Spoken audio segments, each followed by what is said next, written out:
Hello बच्चों, कैसे हैं आप सब। आई होप कि आप सब अच्छे होंगे और जो हमने आपको काम कराया गया है वो आपने कर लिया होगा। हम एक चैप्टर पढ़ चुके हैं। आइए हम नेक्स्ट चैप्टर पढ़ते हैं। हमारा नेक्स्ट चैप्टर सेकंड चैप्टर है हमारा बचपन। जैसा कि आपको चैप्टर के नाम से ही पता चल रहा है कि बचपन, इसमें बचपन के बारे में बताया जा रहा है। मैं तुम्हें अपने बचपन की ओर ले जाऊंगी। मैं तुमसे कुछ इतनी बड़ी हूँ कि तुम्हारी दादी भी हो सकती हूँ, तुम्हारी नानी भी, बड़ी बुआ भी, बड़ी मौसी भी। फिर मैं परिवार में मुझे सभी लोग जीजी कहकर पुकारते हैं। इसमें जो लेखिका है, जो राइटर है, वो ये बता रही है कि मैं तुमसे कुछ इतनी बड़ी हूँ कि तुम्हारी दादी भी हो सकती हूँ, तुम्हारी नानी भी हो सकती हूँ, तुम्हारी बड़ी बुआ भी हो सकती हूँ और बड़ी मौसी भी। परिवार में सभी लोग उनको क्या कहते हैं? जीजी। जीजी कहते हैं बड़ी दीदी को।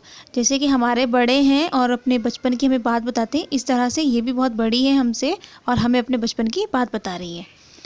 हाँ, मैं इन दिनों कुछ बड़ा बड़ा यानी उम्र में सयाना महसूस करने लगी हूँ। शायद इसलिए कि पिछले शताब्दी में पैदा हुई थी। मेरे पहनने ओढ़ने में भी काफ़ी बदलाव आए हैं। पहले मैं रंग बिरंगे कपड़े पहनती रही हूँ, नीला, जामुनी, ग्रे, काला, चॉकलेटी। अब मन कुछ ऐसा करता है कि सफ़ेद पहनूं, गहरे नहीं, हल्के रंग। मैंने पिछले दशकों में तरह तरह की पोशाकें पहनी हैं। पहले फ्रॉक, फिर निकर, वॉकर, स्कर्ट, लहंगे, गरारे, अब चूड़ीदार और घेरदार कुर्ते। इसमें जो लेखिका है वो अपने पहनने के बारे में बता रही कि जब वो बचपन में थी, छोटी थी, तो क्या क्या पहनना पसंद करती थी। और वो थोड़ी बड़ी हो रही हैं, यानी वो बड़ी होकर इस चैप्टर को लिख रही हैं। तो वो बताती हैं कि जब मैं छोटी थी तो मेरा पहनने ओढ़ने में अब में और पहले में काफ़ी बदलाव आ चुका है। पहले जब वो छोटे थे तो रंग बिरंगे कपड़े पहन लिया करती थी, रंग बिरंगे कलर पहनती थी, जैसे नीला, जामुनी, ग्रे, काला, चॉकलेटी, काफ़ी डार्क कलर पहना करती थी। लेकिन अब वो थोड़ा एज बढ़ गई है उनकी, तो वो अब क्या है, थोड़े हल्के रंग पहनना पसंद करती है। और अब क्या है, कौन सा सूट पसंद करती है, जैसे चूड़ीदार हो गया और घेरदार कुर्ते। बचपन के कुछ फ्रॉक तो मुझे आज तक याद है। हल्की नीली और पीली धारी वाला फ्रॉक, गोल कॉलर और बाजू पर गोल कफ।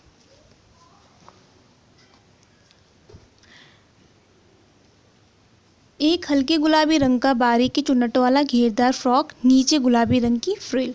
एक जो बचपन में जो फ्रॉक पसंद था वो धारी वाला था। धारी वाला मतलब ऐसे लाइनें होती हैं, धारियाँ, तो उनको वो बहुत पसंद था। और उसमें कॉलर था, बाजू बने हुए थे, बाजू मतलब स्लीव्स में उनका कफ बना हुआ था, जैसे शर्ट में कफ लगे होते हैं ना, ऐसे कफ। एक हल्के गुलाबी रंग का जो बारीकी उसमें क्या थे, चुन्नट पड़े हुए थे, चुन्नटों वाला फ्रॉक था उनका, जो बहुत ही उनको पसंद था। उन दिनों फ्रॉक के ऊपर की जेब में रुमाल और बालों में इतराते रंग बिरंगे रिबन का चलन था। उस टाइम जब वो फ्रॉक पहनती थी, उस टाइम के टाइम में क्या होता था कि ड्रेस के साथ रंग बिरंगे यानी कि कलरफुल रिबन लगाते थे। अब रिबन नहीं लगाते। जैसे आपने पहले देखा होगा स्कूल, किसी स्कूल में बच्चे रिबन लगा के जाते हैं ना, ऐसे वो बताती है कि वो अपने ड्रेस के मैच के साथ कलरफुल रिबन लगाया करती थी। लेमन कलर का बड़े प्लेटों वाला गर्म फ्रॉक, जिसकी नीचे फर टकी मतलब टाँकी हुई थी, सिली हुई थी। तो उनके जो लेमन कलर का जो एक प्लेटों वाला गर्म फ्रॉक था वो उनको बहुत ही पसंद था। और उसमें क्या था, नीचे की तरफ फ्रिल टंगी हुई थी, फर टंगी थी। 2 ट्यूनिक भी याद हैं, एक चॉकलेट रंग का और अंदर की कोटी प्याजी, दूसरा ग्रे और उसके साथ सफ़ेद कोटी। उनको दो जो थे उनके जो सूट थे वो उनको आज भी याद है, एक चॉकलेटी कलर का और एक दूसरा प्याजी कलर का।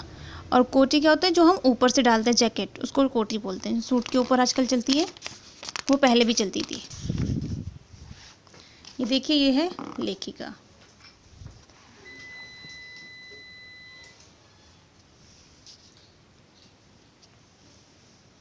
मुझे अपने मोज़े और स्केटिंग भी याद है। बचपन में हमें अपने मोज़े खुद धोने पड़ते थे। वह नौकर या नौकरानी को नहीं दिए जा सकते थे, इसकी सख्त मनाही थी।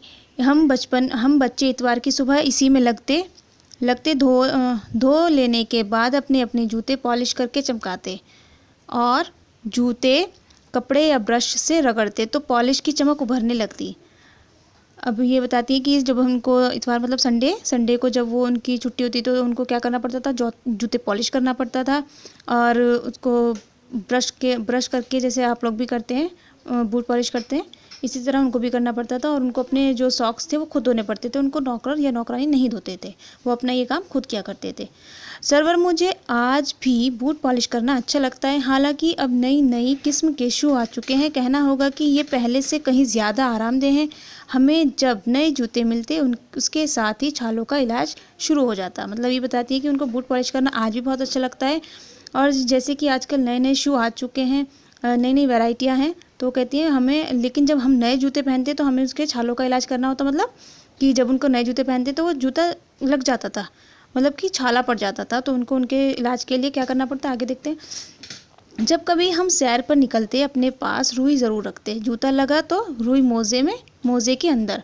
हाँ, हमारे तुम्हारे बचपन में अब बहुत फ़र्क हो चुका है। हम शनिचर को हमें ऑलिव ऑयल या कैस्टर ऑयल पीना पड़ता, ये एक मुश्किल काम था। शनिचर की सुबह से ही नाक में इसकी गंध आने लगती। छोटे शीशे के ग्लास जिन पर ठीक खुराक के लिए निशान पड़े रहते थे, उन्हें देखते ही मितली होने लगती। मुझे आज भी लगता है कि अगर हम ना भी पीते शनिवारी दवा तो कुछ ज़्यादा बिगड़ने वाला नहीं था, सेहत ठीक ही रहती। मतलब वो कहती हैं कि शनिचर को सैटरडे को उनको क्या करना पड़ता था, ऑलिव ऑयल और कैस्टर ऑयल पीना पड़ता था। और जैसे सुबह से उनको लगता कि आज सैटरडे और आज हमें ये पीना है, उनके पास एक ग्लास था, उसमें जो उनकी डोज थी, यानी जितना दवाई उनको दिया जाता, जितनी दवाई उनको पीने के लिए दी जाती, उसमें निशान लगा हुआ होता था। और वो कहती है अगर हम वो ना भी पीते तब भी हमारी सेहत, हम ठीक ही थे, हम बीमार नहीं थे, तो हमारा ज़्यादा कुछ बिगड़ने वाला नहीं था, यानी कि हमारी सेहत ठीक थी। हमारे और तुम्हारे बचपन में काफ़ी बदलाव आ चुका है, ये बताती हैं।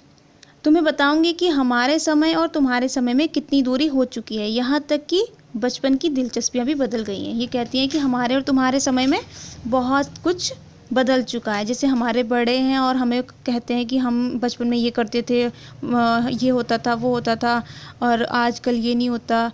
तो इसी तरह ये भी है जो लेखिका हमें बता रही है कि इनके बचपन में और हमारे बचपन में काफ़ी बदलाव आ चुका है।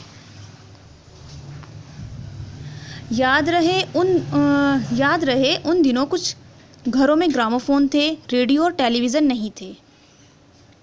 हमारे बचपन की कुल्फ़ी आइसक्रीम हो गई है, कचौड़ी समोसा पेटीज़ में बदल गया है, शहतूत और फालसे और खसखस के शरबत कोक पेप्सी में। ये बताती हैं कि पहले ग्रामोफोन थे, रेडियो और टेलीविज़न नहीं थे, और जैसे पहले कुल्फ़ी खाया करते थे लोग, आजकल आइसक्रीम का चलन है। आजकल आइसक्रीम हो गई, कचौड़ी समोसा, ये पेटीज़ ये सब नहीं हुआ करता था। शहतूत और फालसे खसखस के शरबत थे, और ये पेप्सी कोक नहीं था। इन दिनों कोक नहीं, लेमनेड विमटो मिलती थी। यहाँ पे कोक नहीं मिलता था, लेमनेड और विमटो मिलती थी। शिमला और नई दिल्ली में बड़े हुए बच्चों को वेंगर्स और डेविको रेस्तरां की चॉकलेट और पेस्ट्री मज़ा देने वाली होती थी। हम भाई बहन की ड्यूटी लगती शिमला मॉल से ब्राउन ब्रेड लाने की। ये शिमला की बात बता रही है, शिमला और दिल्ली की। जब ये शिमला में थी तो इनको क्या होता, वेंगर्स और डेविको रेस्ता की चॉकलेट इनको बहुत अच्छा लगती थी, बहुत मज़ा देने वाली, यानी कि बहुत अच्छी लगती थी। सब भाई बहन मिलकर इनको खाया करते थे। हमारा घर मॉल से ज़्यादा दूर नहीं था, एक छोटी सी चढ़ाई और गिरजा मैदान पहुंच जाते, वहां से एक उतरते और मॉल। कन्फेक्शनरी काउंटर पर तरह तरह की पेस्ट्री और चॉकलेट की खुशबू मन भावनी।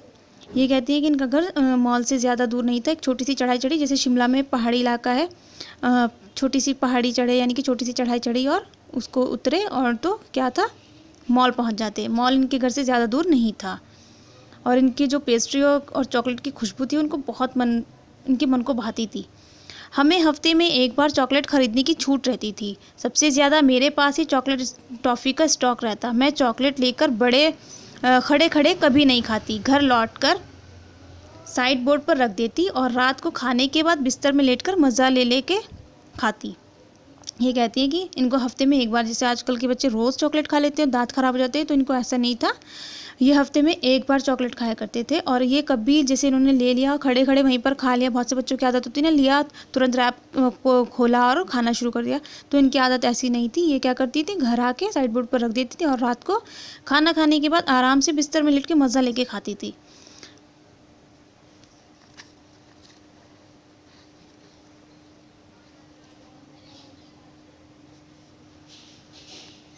शिमला के काफ़ल भी बहुत याद आते हैं, खट्टे मीठे, कुछ एकदम लाल, कुछ गुलाबी, रस भरी, कसमल, सोचकर ही मुंह में पानी भर आए। चेस्टनट एक और गज़ब की चीज़, आग में भुने जाते और फिर छिलके उतारकर मुंह में। इनको शिमला का काफ़ल बहुत याद आता है, जो खट्टे मीठे थे और एकदम लाल, उनका रंग लाल और गुलाबी रहता था। इनको वो सोचकर बहुत मुंह में पानी आता। और एक क्या था, भुने हुए चने, नहीं भुने जाते और उनको छिलका उतार के मुंह में, यानी कि बस छीला और मुंह में रख लिया। चने ज़ोर गरम और अनारदाने का चूर्ण, हाँ चने ज़ोर गरम की पुड़िया जो तब थी वो अब भी नज़र आती है। पुराने कागज़ों से बनाई हुई इस पुड़िया में निरा हाथ का कमाल, नीचे से तिरछी लपेटते हुए ऊपर से इतनी चौड़ी कि चने आसानी से हथेली में पहुंच जाएं। एक वक्त था कि फिल्म का गाना चना ज़ोर गरम बाबू में लाया मज़ेदार, चना ज़ोर गरम उन दिनों स्कूल के हर बच्चे को आता था।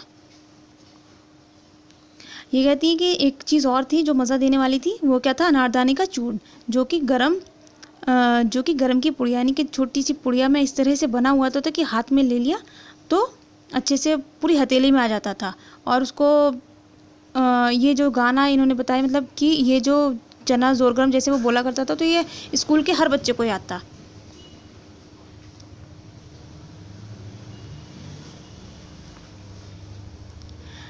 कुछ बच्चे पुड़िया पर तेज़ मसाला बुरकवाते, पूरा गिरजा मैदान घूमने तक यह पुड़िया चलती। एक एक चना पापड़ी मुंह में डालने और कदम उठाने में एक ख़ास ही लय रफ्तार थी। यानी कि जब ये इस चीज़ को खाते रहते थे तो इनको इतना मज़ा आता था कि इनको चलने में, जो गिरजा मैदान बता रही है जगह का नाम, चलने में इतना मज़ा आता था कि एक जो पापड़ी थी मुंह में डालते रहते और एक एक कदम उठाते रहते। छुटपन में हमने शिमला रिज पर बहुत मज़े किए, घोड़े की सवारी की। शिमला के हर बच्चे को कभी ना कभी ये मौका मिल जाता है। शिमला में जब बच्चे, इन्होंने क्या बताया कि जब ये शिमला में थी तो इन्होंने घोड़ा सवारी भी की। वहाँ पे घोड़ा सवारी की जाती है, बच्चों को घुमाया जाता है घोड़े पर।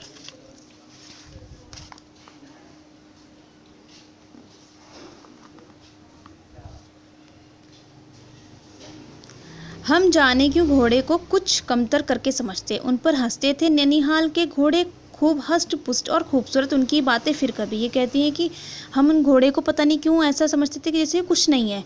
ननिहाल के जो हमारे घोड़े थे वो बहुत ही हष्ट पुष्ट थे और खूबसूरत थे, और कहती है कि इनकी बातें फिर कभी करेंगे। शाम को रंग बिरंगे गुब्बारे, सामने जाखू का पहाड़, ऊंचा चर्च की घंटियां बजती तो दूर दूर तक उनकी गूंज फैल जाती। लगता कि संगीत से प्रभु यीशु स्वयं कुछ कह रहे हैं। जब ये शाम का टाइम होता तो कहती है रंग बिरंगे गुब्बारे देखने को मिलते, सामने जाखू का पहाड़, एक पहाड़ है ऊंचा, और वहाँ पे चर्च है। चर्च की जब घंटियाँ बजती तो जब ऊंचाई पे बहुत तेज़ किसी चीज़ को वो घंटियाँ बजती थी तो उसकी गूंज होती थी, और जब गूंज होती तो ऐसा लगता है कि जैसे ईश्वर खुद कुछ कह रहे हैं। सामने आकाश पर सूर्यास्त हो रहा है, गुलाबी सुनहरी धारियाँ नीले आसमान पर फैल रही हैं। दूर दूर फैले पहाड़ों के मुखड़े गहराने लगे और देखते ही देखते बत्तियां टिमटिमाने लगी। रिज पर की रौनक और मॉल की दुकानों की चमक के भी क्या कहने। स्कैंडल पॉइंट का भीड़ से उभरता कोलाहल। ये कहती है कि जब शाम को सूर्यास्त होता है, सूरज छिपने लगता है, तो क्या होता है, गुलाबी रंग की सुनहरी धारियाँ दिखती हैं इनको आसमान में फैली हुई दूर दूर तक पहाड़ों पर। उनके जो मुखड़े हैं, यानी जैसे पहाड़ हैं, पहाड़ इनको इतने अच्छे लगते हैं। उनकी देखते ही देखते रात हो जाती है, और रात के टाइम क्या होता है कि जैसे लाइटें ऑन होती हैं और लाइटें जलने लगती हैं तो वो उनको पूरा चमचमाता हुआ दिखता है। और उसका जो स्कैंडल पॉइंट है उसका तो क्या ही कहना। सर्वर स्कैंडल पॉइंट के ठीक सामने उन दिनों एक दुकान हुआ करती थी जिसके शोरूम में शिमला कालका ट्रेन का मॉडल बना हुआ था। इसकी पटरियां उस पर खड़ी, छोटे छोटे डिब्बे वाली ट्रेन, एक और लाल टीन की छत वाला स्टेशन और सामने सिग्नल देता खंबा, थोड़ी थोड़ी दूर पर बनी सुरंगें। इसमें थोड़ी सी ये और बताती है कि वहाँ पे उनकी दुकानों का तो क्या ही कहना था। उनके ठीक सा स्कैंडल पॉइंट पर क्या था, एक दुकान थी जिस पर क्या बना हुआ था, जो शोरूम था शिमला का, कालका ट्रेन का मॉडल बना हुआ था। इसकी पटरियों पर क्या था, छोटे छोटे डिब्बे ट्रेन की बात बता रही है कि ऐसा था, उसमें सिग्नल देती हुई थोड़ी थोड़ी दूर उसकी सुरंगें बनी हुई थी। पिछली सदी में तेज़ रफ्तार वाली गाड़ी वही थी। कभी कभी हवाई जहाज़ भी देखने को मिलते। दिल्ली में जब भी उनकी आवाज़ आती, बच्चे उन्हें देखने बाहर दौड़ते। दिखता एक भारी भरकम पक्षी उड़ा जा रहा है, पंख फैलाकर, ये देखो, और वो गायब। उसकी स्पीड इतनी तेज़ लगती। हाँ, गाड़ी के मॉडल वाली दुकान के साथ एक और ऐसी दुकान भी थी जो मुझे कभी नहीं भूलती। यह वह दुकान थी जहाँ मेरा पहला चश्मा बना। वहाँ आँखों के डॉक्टर अंग्रेज़ थे। ये इसके साथ साथ ही बताती हैं कि इनके पास क्या था, ये दिल्ली की बात बताती है कि एक बहुत जैसे पक्षी उड़ता है ना, ऐसे इन्होंने देखा कि हवाई जहाज़ उड़ा जा रहा है, तो इनको क्या लगा कि भारी भरकम पक्षी उड़ रहा है। और एक दुकान जहाँ पे ये बता रही है कि उसके साथ ही साथ क्या है, एक दुकान ऐसी है जो मुझे आज तक नहीं भूलती, जो ये दुकान मॉडल वाली दुकान है, उनके साथ ही एक दुकान थी। वहाँ क्या था, चश्मे की दुकान में जहाँ इनका पहला चश्मा बना था, तो इसलिए ये उस दुकान को कभी नहीं भूलती। शुरू में चश्मा लगाना बड़ा अटपटा लगा। अभी तक तो देखो इन्होंने अपने शिमला का बताया, फिर इन्होंने अपने बचपन का बताया कि फ़्रॉक पहनती थी। अब ये बता रही हैं कि ये इनको चश्मा कैसे लगा। शुरू में चश्मा लगाना बड़ा अटपटा लगा। छोटे बड़े मेरे चेहरे की ओर देखते और कहते आंखों में कुछ तकलीफ़ है। इस उम्र में ऐनक बोलते हैं चश्मे को। दूध पिया करो, मैं डॉक्टर साहब का कहा दोहरा देती। कुछ देर पहनूंगी तो ऐनक उतर जाएगी। वैसे डॉक्टर साहब ने पूरा आश्वासन दिया था, लेकिन चश्मा तो अब तक नहीं उतरा। नंबर बस कम ही होता रहा। मैं अपने आप इसकी ज़िम्मेवार हूँ। जब आप दिन की रोशनी को छोड़कर रात में टेबल लैंप के सामने काम करेंगी तो इसके अलावा और क्या होगा। हाँ, जब पहली बार मैंने चश्मा लगाया तो मेरे एक चचेरे भाई ने मुझे छेड़ा, देखो देखो कैसी लग रही है। अभी बताती है कि शुरू में जब इनको चश्मा लगाना पड़ा तो इनको बड़ा अजीब लगा। पता मतलब अजीब लगा। ये सब इनके चेहरों को देखते, सब इनको देखते जैसे चश्मा लगाया है। कभी कभी हमारी क्लास में भी ऐसा होता है कि बच्चे चश्मा पहन कर आते हैं और वो उनको हम देखते हैं, अरे चश्मा लग गया। इसी तरह इनको भी देखा सबने, अरे चश्मा लग गया, इतनी छोटी उम्र में चश्मा लग गया। तो ये क्या कहती कि इन्हें जैसे डॉक्टर ने इनको कह के तसल्ली दी थी कि थोड़े दिन पहनोगी और चश्मा उतर जाएगा, ऐसे ये भी इनका कहा दोहरा देती, यानी दोबारा से भी वही बोल देती कि जब कोई टोकता कि हाँ कोई नहीं, ये थोड़े दिन बाद ये उतर जाएगा। तो डॉक्टर ने इनको पूरा आश्वासन दिया था, लेकिन ये क्या हुआ, इनका चश्मा तो उतरा ही नहीं, बस इनका नंबर कम होता गया। और इसके लिए खुद जिम्मेवार है। क्या बताया इन्होंने, क्योंकि ये दिन की रोशनी छोड़कर रात में टेबल लैंप के सामने काम करती थी। जब हम दिन की रोशनी छोड़कर टेबल लैंप के सामने रात में काम करेंगे, आंखों पे ज़्यादा जोर पड़ता है, तो फिर क्या होता है, चश्मा लग जाता है। तो इनकी आई साइट वीक हो गई, तो इनको चश्मा लगना पड़ा। आँख पर चश्मा लगाया ताकि सूझे दूर का, यह नहीं लड़की को मालूम सूरत बनी लंगूर की। अब ये क्या कहती है, मैं खिंची कि मुझ पर यह क्यों दोहराया जा रहा है, पर शेर बुरा ना लगा। जब वे चाय पीकर चले गए तो मैं अपने कमरे में जाकर आईने के सामने खड़ी हो गई। कई बार अपने को देखती, ऐनक उतारती, फिर पहनती, फिर देखती, फिर उतारती, देखती ही रही। सूरत बनी लंगूर की, नहीं। हाँ, अब मैंने अपने छोटे भाई का टोपा उठाकर सिर पर रख लिया। कुछ अजीब लगा, अच्छा भी और मजाकिया भी। इनके जो चचेरा भाई थे उन्होंने उनको चिढ़ाया, खिजी मतलब इनको गुस्सा भी आया। उन्होंने इनको चिढ़ाया कि कैसा लग रहा है कि इसने चश्मा लगाया ताकि दूर का इसको साफ दिख जाए, पर इसको पता नहीं है कि इसकी सूरत जो है लंगूर की जैसी लग रही है। इनका मजाक बनाया गया। तो ये इन्होंने क्या किया, अपने कमरे में गई, अपने आईने के सामने खड़ी हुई और चश्मा लगाया, उतारा। तो देखती रही कि नहीं, मतलब मैं लंगूर जैसी लग रही हूँ। वो ऐसे ही बोल रहा था, पर शेर उनको बुरा नहीं लगा, मतलब शेर उनको अच्छा लगा जैसा उसने बोला था। मैं अपने छोटे भाई का टोपा उठाकर इन्होंने फिर क्या किया, अपने मजाक में ही अपने भाई का टोपा सर पर रख लिया। तब की बात थी जब तो चेहरे के साथ घुल मिल गया। चश्मा जब कभी उतारा हुआ होता तो चेहरा खाली खाली लगने लगता। याद आ गया वो टोपा, काली फ्रेम का चश्मा और लंगूर की सूरत। हाँ, इन दिनों शिमला में सिर पर टोपी लगाना पसंद करती हूँ। मैंने कई रंगों की जमा कर ली है। कहाँ दुपट्टे को ओढ़ना और कहाँ सहज सहल सुभीते वाली हिमाचली टोपियाँ। ये क्या कहती हैं आगे? चश्मा लगाना इनको, चश्मा जैसे हम लगाते रहते हैं। हमारे क्लास में कितने सारे बच्चे हैं जो चश्मा पहनते हैं। चश्मा पहन के अब उनका जो शुरू में तो वो अजीब लगे, लेकिन फिर वो चश्मे के साथ ही अच्छे लगने लगते हैं। और अगर वो चश्मा उतार दें तो मतलब अजीब सा कुछ खाली खाली सा लगता है। ऐसे इनको फील हुआ कि जब ये कभी चश्मा उतार देती तो चेहरा खाली खाली लगता। और इनको जो क्या था, इनको टोपा काली फ्रेम का चश्मा बहुत पसंद था। लंगूर की सूरत, हाँ इन दिनों शिमला में थी, ये ठंड पड़ती है शिमला में बहुत, तो ये क्या करती, ये दुपट्टे की जगह, दुपट्टा ओढ़ने की जगह क्या पसंद करती थी? कैप लगाना पसंद करती थी। जैसे सर्दियों में हम लोग भी लगाया करते हैं, ऐसे इनको कैप लगाना बहुत अच्छा लगता था। तो देखो अब ये चैप्टर कंप्लीट हो गया है। आई होप कि आपको समझ आया होगा। जो समझाया गया है अच्छी तरीके से इसको पढ़िएगा। जो नहीं समझ आता फिर वो आप हमसे पूछ सकते हैं। इसमें एक लेखिका है, लेखिका ने अपने बचपन के बारे में बताया है, कैसे कैसे उनको पहनना पसंद था। फिर वो थोड़ी बड़ी हुई तो उनको कैसे रंग पसंद आने लगे और कैसे कैसे उनको चश्मा लगा, वो कहाँ कहाँ घूमी हैं। तो बहुत अच्छी सी स्टोरी है, बहुत अच्छे से समझाया गया है। आपको आई होप कि पसंद आए। आप इसको पढ़िएगा। ये लेखिका है, लेखिका इनका नाम है Krishna Sobti. Thank you very much.